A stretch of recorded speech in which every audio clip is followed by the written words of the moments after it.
So hi everyone, this is Chris Radford from Henry's Avalanche talk for our talk this evening, which we're going to mainly talk about the Foglietta accident that happened in January earlier this year. But we've got Henry with us. Hello everyone, and welcome. And Henry's going to give us a bit of an explanation about that. But before we did that, I thought it'd be good to get Henry to give us an update. There was much excitement in the British press about about all the snow that fell, and there was a meter, and there was a meter in this, and a meter in that. And I thought we'd get Henry to tell us what the reality is around the Tarentaise and how things are going. Yeah, well, it's definitely, compared to last year, we are in a much better situation. We've got a fair amount of snow. I think there's parts of the Alps that got more, and certainly the Pyrenees, it sounds like, got a lot more than us. But I'd say we have about down at 2,000 meters, a good 30-40 centimeters, and then way up above 2,000, 3,000 meters or so, you can get up quite a bit more, a meter to a meter or more, where it's been blown in. But on average, about 30-40 centimeters down here at 2,000 meters, and 80-90 centimeters up higher at 2,007, 2,800 meters or so. And this picture, I think we're looking at, Henry, is dated the 30th, which makes it today, doesn't it? So yes, that's right. I think I'll have to look at my watch, and yeah, it is the 30th. And this is thanks to Wayne, who provides us with lots and lots of great images for our web broadcasts, and in almost real time. Like this was, yes, today. So you can see it's quite windblown. And I guess the disappointing thing is that there was quite a bit of wind. And with the warmer air and everything, it's kind of made the snow quite educational, is my euphemism for it. It's also Wayne's as well, and the other guys at Alpine Experience. So educational snow usually means it's not all that nice, but still, guys, having a lot more fun than last year. That's for sure, when there was practically no snow at all around. And we also have another picture. I'm just going to come on to here, which looks a bit more promising, Henry. So why is that? Well, that's a little bit lower down in an area called the Combe de Signal. We have a man named Jerry here, and it's not the easiest snow to ski in. So I think that explains a bit the compact position, and a little bit back to pull up the tips there. But the weather was beautiful, and we did a bit of walking today, with the skins and getting out. It's just really nice to have some snow and some beautiful weather. And I think overall, in terms of stability, this week is well, it's warm. It was relatively warm today. Got sort of 0 plus 2, 3 at 2,000 meters, and up higher, not too cold. And even though that's kind of messed up the quality of the snow, or helped to mess up the quality of the snow, because of these warmer temperatures, what it is helping with is it's not making this snow turn into depth ore, which is that sugary type of snow that everyone who's been to our in-depth talk on triggering will know about. And if it was very cold, and over the next few days it's going to be clear, and we're not going to get much snow for the next sort of 5-6 days. If it was very cold like it was last week, we could end up with a very weak layer, just waiting for new snow to come down on, and a situation where we'd have quite a bit of instability. But that doesn't look like it's the case, thanks to the warmer weather, which, it's not going to be great for the conditions of the quality of the snow that we have right now. But in the long term, it's really good. It's quite warm, relatively warm, 0-ish degrees, 2,000 meters during the day, and that's quite a good thing. And anything else you think we should cover in terms of the quality of the snow? No, I think one of the key questions I was going to ask you, Henry, was about whether we're going to get a weak layer. And I'm sure you don't know, but what you're saying is the current conditions aren't generating it.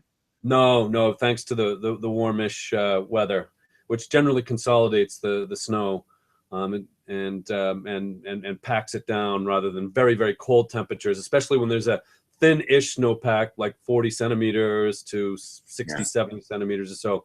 If it did get down to like -20, -25 at night, as it was last week, especially at the higher altitudes, that could have bred some really, really unstable snow. So, but because of that snow, those temperatures we had last week, there is a bit of a weak layer in the northern slopes, north-facing slopes up at higher altitudes. That's something to watch out for. But the avalanche forecast isn't flashing red lights, and they're not putting a rating yet because it's early in the season for them. But I'd say it's probably like a 2 down below 2,500 meters and a 3 up above 2,500 meters, even like a low 3, and perhaps a solid 3 on, you know, sort of on the north-facing slopes because of that weak layer with a bit of snow on top of it. So right now, there isn't no avalanche risk, but possibly there is always an avalanche risk. But possibly the bigger risk is this one that we're going to talk about here, Henry, isn't it? Yeah, the park and fly, I'd say, is definitely more of a risk than the avalanche risk right now. Not to discount, I'm always looking out for avalanches once we get on the steep slopes, but there's this type of thing is right now probably more dangerous. Hitting obstacles underneath the snow, that could be rocks, stumps of old trees, even lower altitudes, fencing from where the shepherds had their sheep and cows and goats and things like that. And this just shows why it's so important to be looking out for little protrusions, little bumps and things like this you should avoid. In fact, this is probably why this guy should have been following my tracks. And but then again, I wouldn't have got the this video footage in if he had diligently followed next to my tracks. So that's something to watch out for. So what I'll come back to is what I summarize in every one of the Henry's Avalanche Talk essentials in the first bit, the basics. Is that when you go from a groomed piste to the off-piste, you got to slow down to like 50% of the speed that you feel comfortable with on piste on a groomed run, and look around and really watch out for everything. It's avalanches, obstacles underneath the snow. Leave those marked runs, even by 10 centimeters. Things like this aren't marked, and the local authorities. I mean, my take on this was a couple of things. One is that we can see that thing because we're standing below from where you're taking this video, but quite frequently you can see things when you're below them, but your problem is you can't see them when you're skiing above them, which is obviously where you are before you come across them. And the second one was the fact that if he followed your track, he would have not had the accident. Experience. I could probably pick up subtleties in the snow that I might steer clear of, and that's probably what I did here. I did a big turn away from this area. Yeah. Of being able to pick stuff up. It's not like some sort of magical kind of power that I have. It's just that I when I'm off piste, I'm looking around all the time. I practice what I preach. I'm looking around for everything from avalanche to obstacles around, and that's one of the reasons why I'm not bombing down at 100 miles an hour, which I think is the most important thing when you're off piste. And look around. So what we're going to do now is come on to the. So thanks very much, Henry, for that. Sorry, we're going to move on now to what was the main headline subject. Yeah. And what of looking at what happened in this accident in January 2015, in January earlier this year. Now, everybody that's watching, there is a Q&A button on the video, and if you click on that, the video should open in an app which allows you to type in questions. If you can't see that, you can try putting questions into the Google Plus page, into the comments box, and we can take a look there. But we can take questions on the Q&A app or on the Google Plus page, and then we can Henry can address them. But this is going to just run now for about 20 minutes, which is the video of itself and Henry's explanation, and then Henry's going to add some other comments about things that he's learned in retrospect in talking about it and thinking about it since the event. Yeah, that's right. remind everybody that we're looking at this as an education experience, something that we were able to benefit from, because we had such a great opportunity to look at this event and take away things that we learned. So I'm going to summarize 3 things at the end of this that I've taken away, that I've thought about 6 months later. But it's not about judging people. It's about taking advantage of this as a learning experience and being able to apply it for ourselves, so we can be better and safer and have more fun out in the mountains ourselves. Okay, let's go.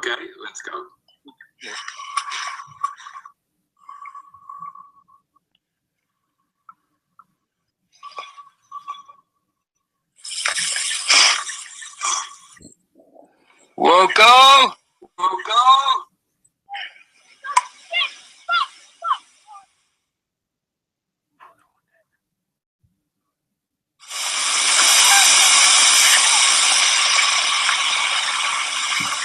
Hi, this is Chris from Henry's Avalanche Talk. In order to get started, I'd just like to introduce who we've got here today. Henry's with me. Good evening, everybody. And Liam. Good evening. Hope you're well.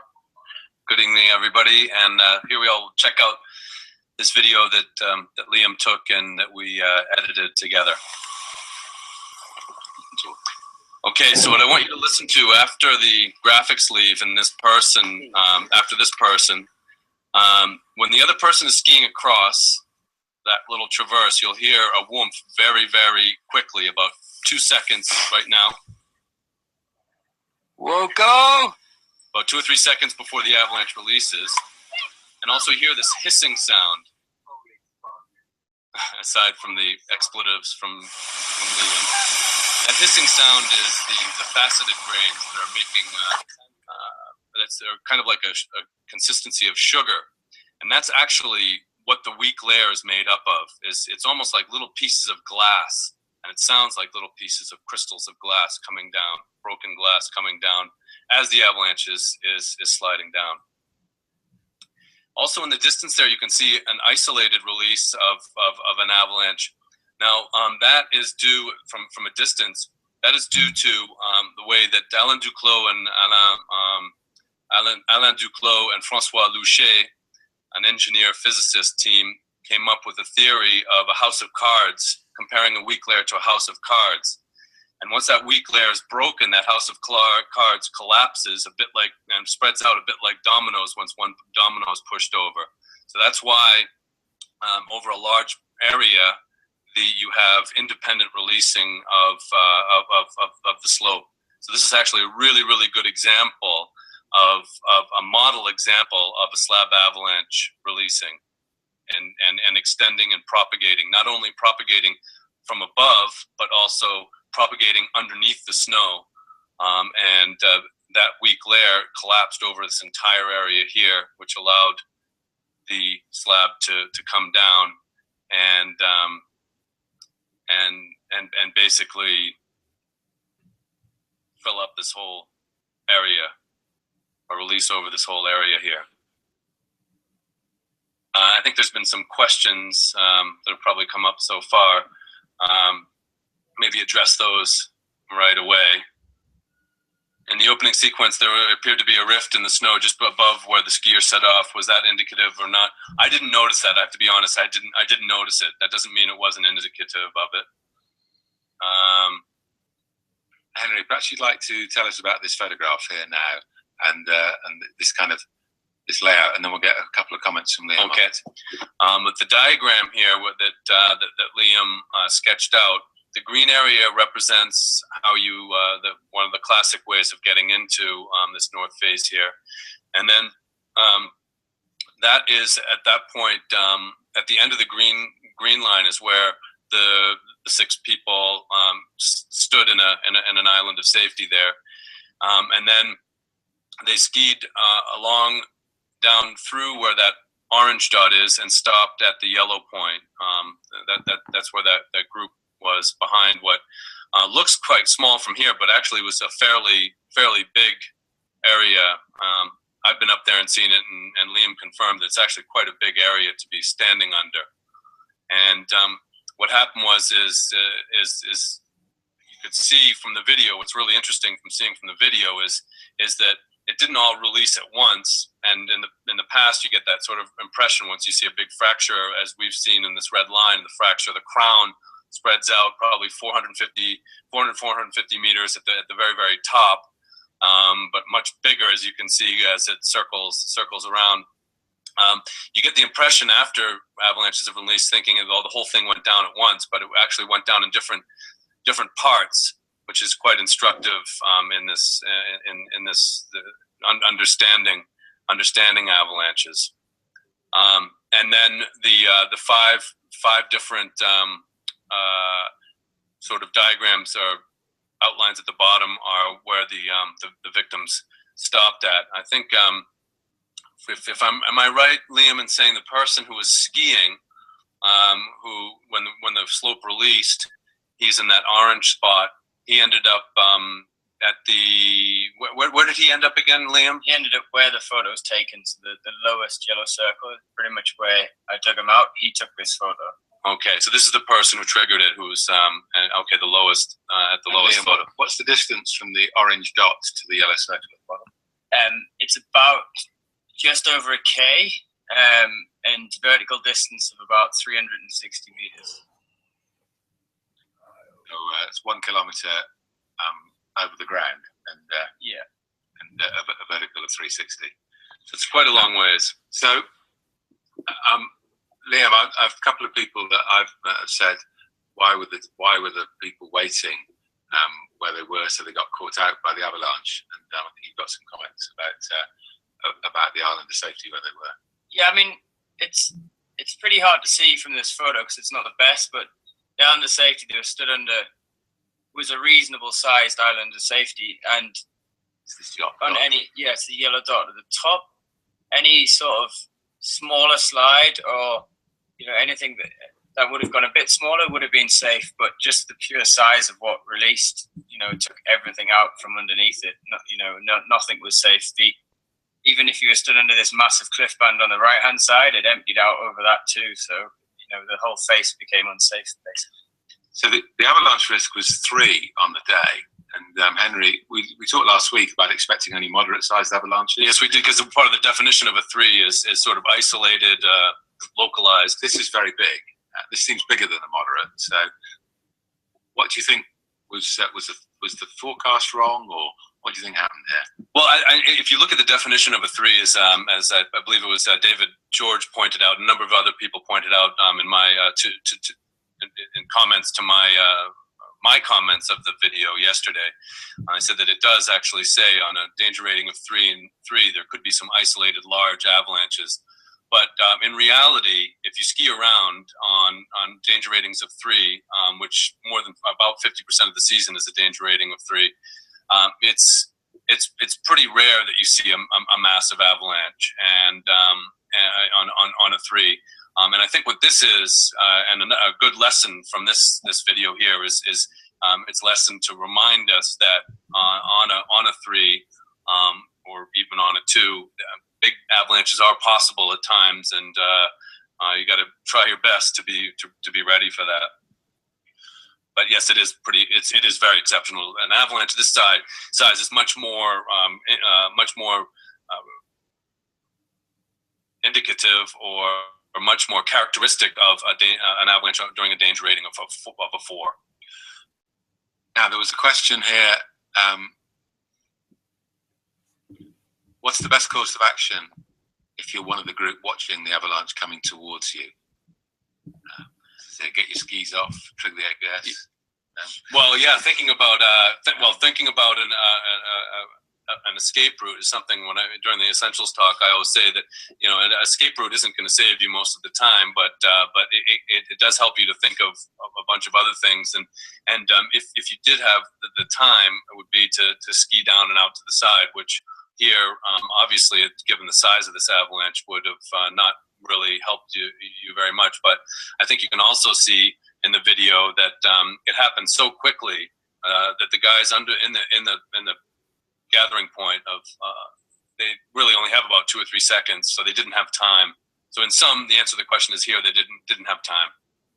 As the things that I came away with, it's not exhaustive, that I sort of learned or was reminded of, and that is that a lot of times it's not the first person who's skiing when the avalanche actually releases. In this case, it was the 5th. I've seen situations where it was the 7th, 10th, 40th, even more.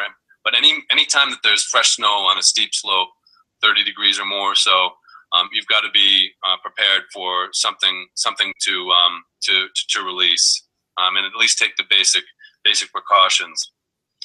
And the other thing is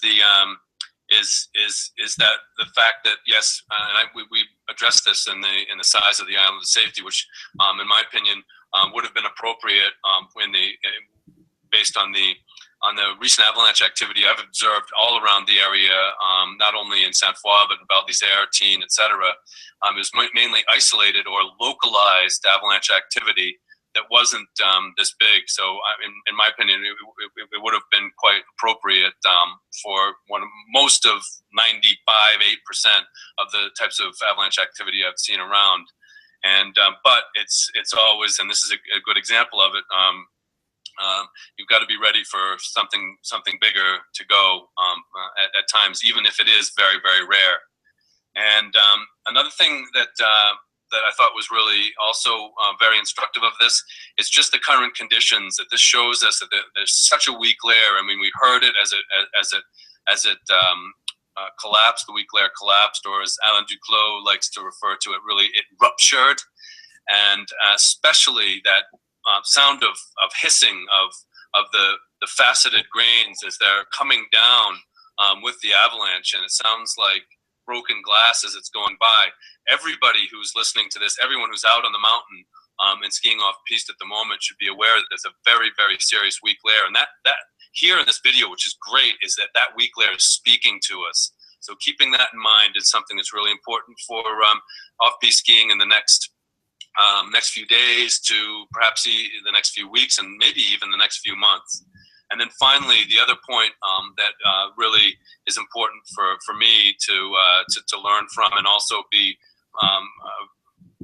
remind you of, is how important it is in search and rescue to be able to be your own leader, to be autonomous, and because as Liam pointed out, is about 1 kilometer or so distance from top to bottom. Liam started the signal search, the first part of the search at the top, and because he didn't, we're a little ways down from the top, a couple hundred meters, where snow had caught itself. In this diagram, it looks like everything was ripped away, but there was lots of little pockets of snow on the way down where people could have been caught up and buried. And so the point was, he meticulously went down and was searching through those areas, but he had no contact with other 2 members of the group who were able to take themselves out, and were searching down here in the debris where this photo was taken of. He couldn't speak to them, so but yet everybody did their job in a quick but also methodical manner, and that helped to get everybody out, or at least got an airway to everybody. And I think everybody out, Liam, by the time the helicopters came in, about 20–25 minutes later. Yeah. So the 2 dots on the far left of the picture were actually the 2 girls that went down in the group, and they managed to get themselves out somehow. I'm not 100% sure. I was aware of one black dot when I was stood at the top, but couldn't see the other. They both said they managed to get themselves out, and they found 2 dots at the next 2 dots on the right-hand side of the photo. But we're quite shaken up, and one of them very injured, and were unable really to dig them out. So they had to wait until I got down there for me to dig the guys out. But they did a great job of just clearing their faces and keeping them alive, basically. And doing what they could and managing themselves. So in sum, go ahead, Chris. So when it first went, what was your first reaction? And what? I mean, we heard your words. Well, yeah, but once you'd got over that, you seemed to close the video off very fast and get on with the business of locating the people. So it all seems very, very composed to me. What was good? What were you able to do? Yeah, so I mean, to be honest, the video was going, but I was not paying attention to what it was recording, and it's chance that it's got as much as it has. I was, you know, as trained and as all my sort of education goes, I was watching the people as much as I could, but the snow got quite airborne quite quickly, and I lost sight of them pretty soon after the avalanche went through them. So I waited until the avalanche settled. I looked around and sort of looked above mainly, and checked that it was safe for me to join that zone. And then when I thought that was okay, I got to the point where I last saw them. Transceiver was ready to go, and I just tried to get down. And as Henry said earlier, any pockets of snow that looked deep enough for a burial, I searched those areas. I mean, you can look at the photo, and it is ripped to base. It was very, very difficult just to get down. It's safely say it destroyed my skis, but you know that's irrelevant. And then I got to the first dot that you can see on the photo, the yellow circle sort of on the pitch there. That was someone who'd broken their leg and was still partially buried, but was above the surface. So I had to go past him and leave him to try and dig himself out. And that's, by this point, I got down to the bottom, where I had to dig the next dot on the right-hand side there. Went to him and realized he was breathing and it was okay. So I left him and came to the bottom. And they had already been identified by the people using the transceivers. Yeah, they'd already identified them. And really important is that they didn't actually have to probe for them or anything like that. They found them, used their transceiver to get very close to them, and then there was a sign, you know, the dot on the right, he'd managed to push his hand through the surface, so they saw him. So they just cleared a bit more space for him. And the bottom of the picture, that one there, she again managed to see a bit of a telltale sign of him quite quickly after getting close within that area. So there's a few things that you seem to talk about here. One is that it perhaps wasn't a surprise the slope released given the bulletin. That'd be fair, Henry, I think. Yeah, and recent avalanche activity around, yeah. But what surprised was how big it was. Yeah. Although, as you pointed out, a level 3 has provision for large, even though you're not expecting it. Yeah, that's the thing. That's the problem, I guess, because it almost never a big avalanche goes on a 3, but from time to time it does. But the group's response seems to have made quite a big difference to the final outcome, I think, earlier. In terms of I mean, your speed of response and the way that everybody got on with trying to recover. Yeah, the two girls at the bottom, I know they've used their transceivers before in terms of practice.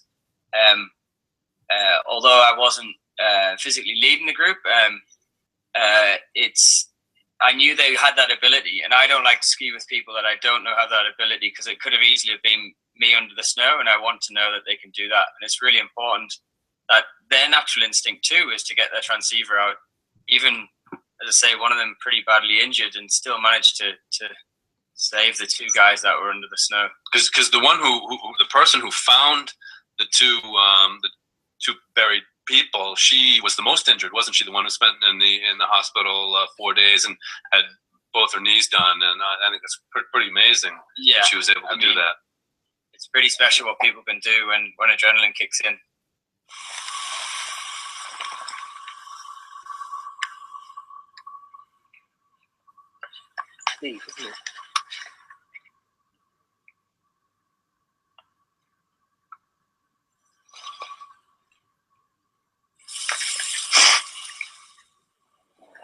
Whoa, go!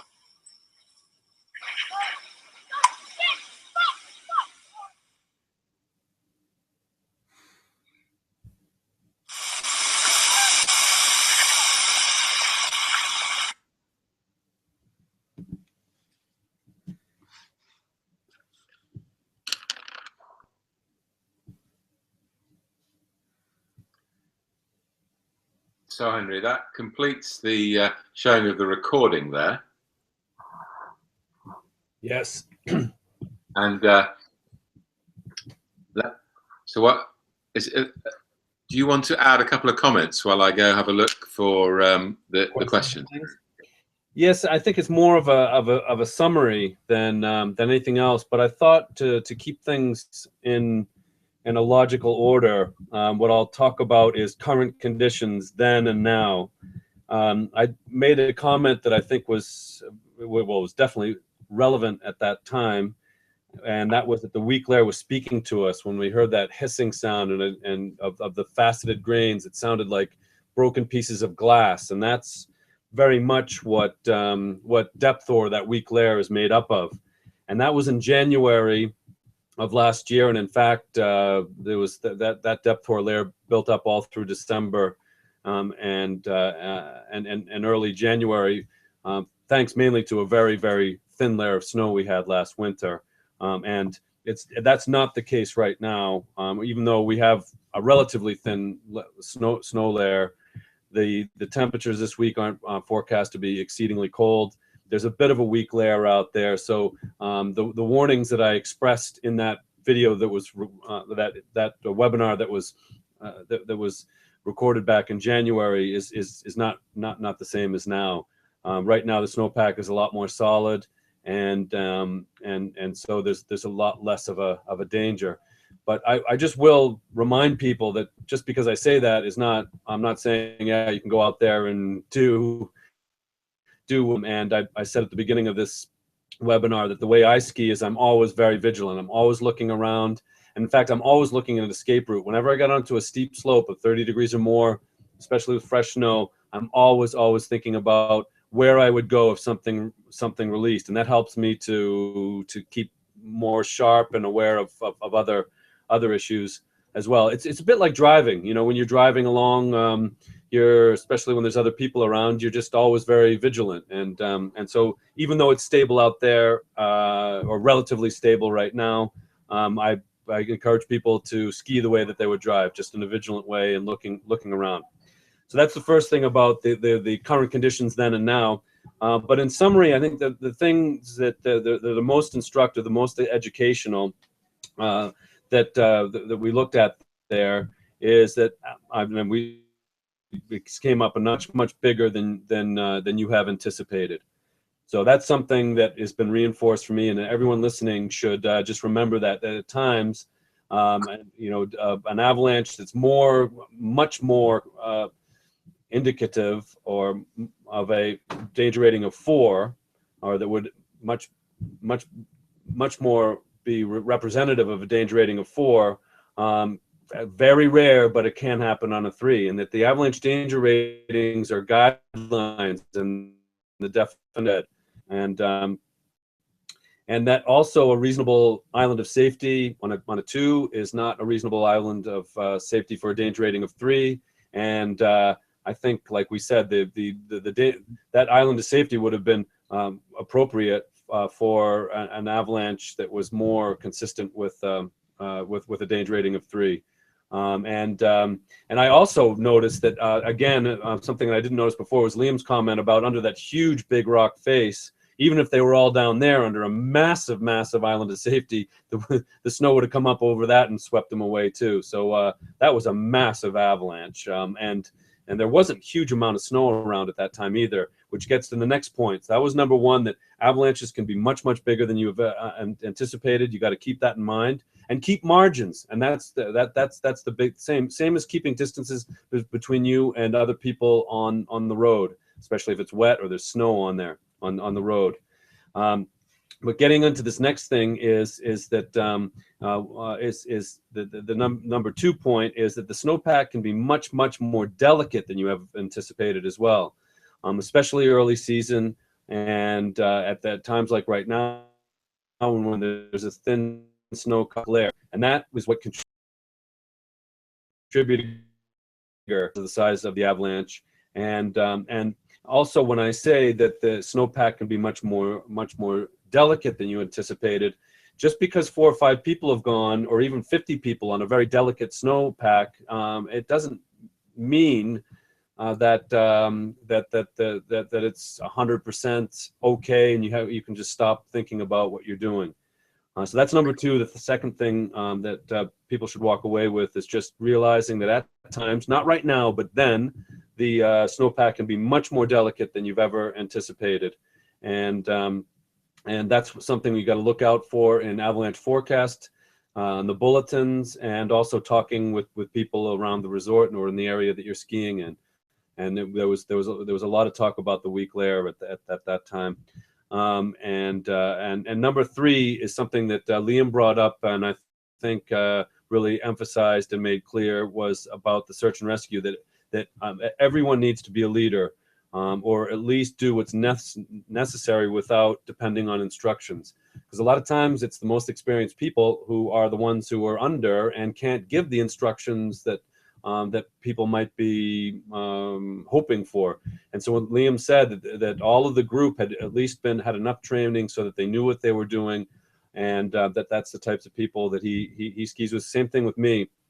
I much prefer and insist on skiing with people that know what to do with their transceivers, and that rescue and that incident has emphasized that even more, and a couple other incidents that I'm aware of over the last few years that have happened where the experienced people, or at least one of the experienced people, was under the snow, and the less experienced people had to just get on with it and do what was appropriate where they ended up. And that's I think it. Does anyone, Chris, do you is there any questions, or do you want to just kind of we've got Henry, make any comments on what I just said? So how steep was the slope? I think I just confirmed it was 35 to 38 degrees, Henry, where it released. In that area, I believe I was just reviewing some of the comments I made on the at that time, and I think I said at the time where they were skiing was about 30 degrees, but I believe it was maybe a little bit more than 30 degrees, sort of definite solid steep black run steepness where they were skiing, and a little bit steeper above. So probably 30 to 35 degrees where they were skiing, and perhaps 35, 38 degrees, maybe even a 40 degrees up where it released, right in what they call that bullseye, where avalanches are most likely to release at, but that was 20, 30, 40 meters above. Sean has just asked a question. Do you recommend any particular brand of transceiver? Mine is 20 years old this season, so I figured it's time to buy an upgrade. And I think we can be pretty sure that Sean needs an upgrade. Yeah. The new technology of digital plus multiple antennae make it much more likely that you will be found, and make it considerably easier for you to find your friends. We recommend the 3 Plus, the Autovox 3 Plus, which is there's one on our website in the hat shop. You can see it there, and if anybody needs to get a transceiver, there's a discount code Hat Ski Club, which will bring the price of the equipment on the website down by 10%. Which is a big discount, because avalanche safety equipment is not a big money maker. The retailers and anyone selling that stuff is almost doing it out of benevolence. It just doesn't get huge profits. So therefore, it's really hard to do. You would know, Chris, about the transceivers too. So you've been doing tons of avalanche transceiver training on Wimbledon Common lately, haven't you, in London, which has become quite a popular event at Henry's Avalanche Talk. What I notice is that the people that use the 3 Plus are reliably able to pick up and find the victims more quickly. There is one Mammoth product that where people seem to have a lot of success with it, but we know the 3 Plus inside out, and we know it's what all the hat team use, and we have every confidence in it. It's very simple to learn with, and they're much more reasonably priced than they used to be as well. Autovox have brought the prices down, so there are a number of significant technical advances that mean you should upgrade. Yeah. The other point on transceivers I'd make, actually, is that with a lot of people that come into the training, is that if you need to get your transceivers sent back to Autovox in the UK or into the dealer from time to time for software upgrades, and if you haven't had that done for 2 years, then you should You can find the details of who to contact and where to do that on the Autovox website with their UK dealership. A lot of the big stores that sell the transceivers can also do it for you.